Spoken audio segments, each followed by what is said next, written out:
Hey, boss, who's your girlfriend? Shut up, Dengar.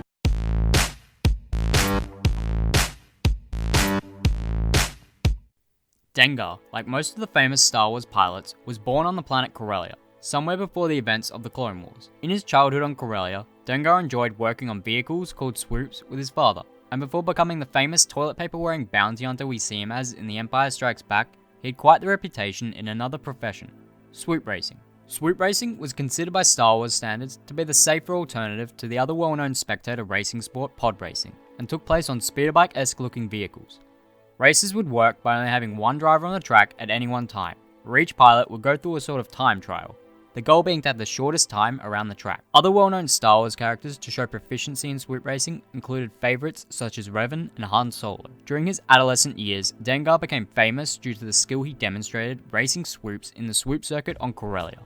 Later, after going on to become a bounty hunter during the events of the Clone Wars, it's unclear as to why Dengar made the decision to return to the sport of swoop racing, but with his well-renowned reputation in the swoop racing world, he was quickly invited to participate in the more danger-filled private tour. Here is where Dengar becomes angered by the fact that he is constantly being compared to another young swoop jockey by the name of Han Solo. Filled with anger and jealousy towards Solo, Dengar challenges him to an illegal swoop race through the crystalline swamps in the Agrilat region in northern Corellia. The crystalline swamps were a common place for illegal swoop races between youths and professionals alike, with the region being peppered with plants made of sharp crystals. This dangerous circuit would prove to be a challenge for the winner-takes-all race between the two champions. In the final stretch of the race, however, Dengar would be cut off by his opponent in a maneuver that left the repulsor fins of both swoops entangled and the furnace-hot flames of Han Solo's exhaust burning right into Dengar's face. The locking of the fins together flung Dengar from his swoop straight into the embrace of one of the crystalline plants native to the region. The crash left Dengar with a crystalline stem lodged directly through the brain and at the mercy of the Empire, who at the time would have the only doctors capable of repairing the damage to a somewhat normal state. Dengar was also expelled from the professional team that he had partnered with during his career for participating in the illegal race,